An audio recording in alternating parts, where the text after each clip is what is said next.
नमस्कार, मैं मनीष कुमार वर्मा। इस न्यूज में आप लोग को सुनाएंगे जो राहुल के जवाब पर बीजेपी ने किया हमला। आइए सुनते हैं सुधांशु त्रिवेदी क्या बोल रहे हैं राहुल के आरोप सबसे पर। बड़े संगठन, सांस्कृतिक संगठन राष्ट्रीय स्वयंसेवक संघ के शताब्दी पूर्ण होना और उस शताब्दी के अवसर पर प्रधानमंत्री श्री नरेंद्र मोदी जी के द्वारा एक ऐसा सिक्का जारी होना जिसमें संभवतः भारत के स्वतंत्र भारत के इतिहास में पहली बार किसी भारत की मुद्रा पर मां भारती का चित्र।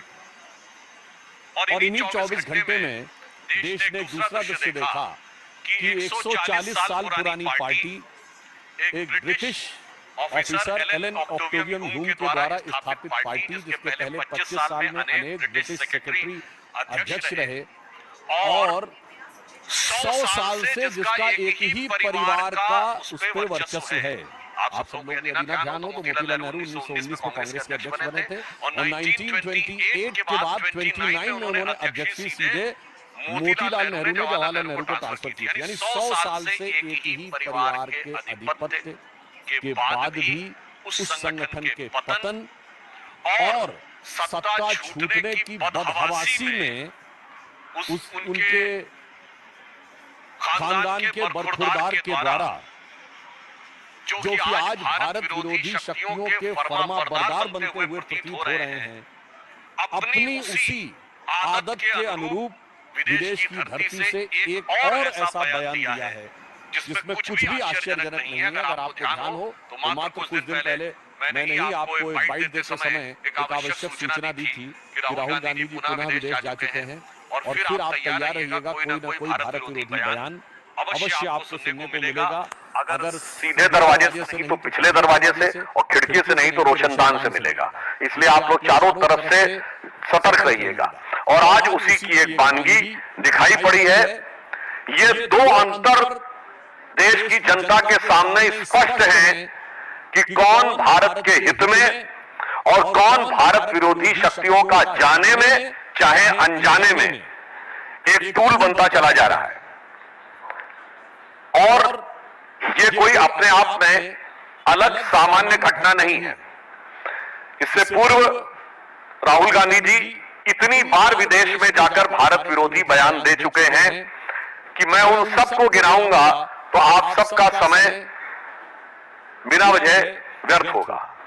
अभी सितंबर 2025 में जो अभी इन्होंने बयान दिया कोलंबिया यूनिवर्सिटी में, जो अभी आज दिया है, इससे पहले वो सितंबर 2024 में वॉशिंगटन, 9 सितंबर 2024 को अमेरिका के टेक्सास, सितंबर 2024 में वर्जीनिया, 6 मार्च 2023 को लंदन, फिर मार्च 2023 में फिर लंदन और मार्च 2023 में कश्मीर को लेकर अन्य विषयों को लेकर उन्होंने बोला है।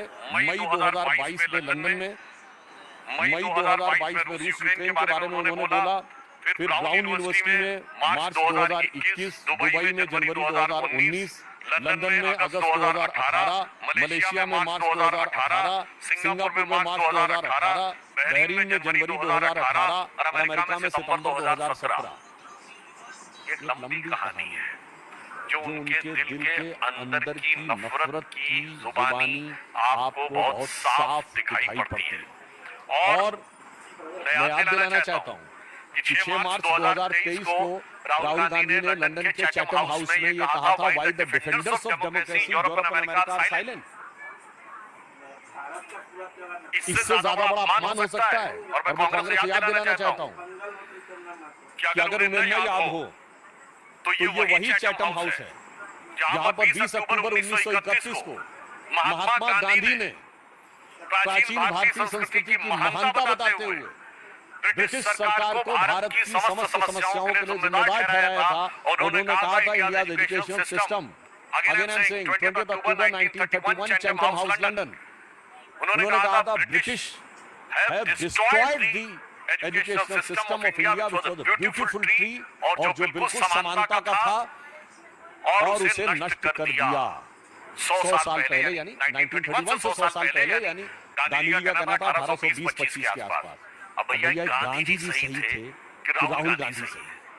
ये मैं उनसे पूछना चाहता हूँ, चैंटम हाउस में दिया गया महात्मा गांधी का बयान सही था या आज की डेट में वहां से लेके कोलंबिया और स्टैनफोर्ड में दिया जा रहा राहुल गांधी का बयान सही है? ये बात मैं सीधे सीधे कांग्रेस पार्टी से पूछना चाहता हूं, और जिसने 100 साल से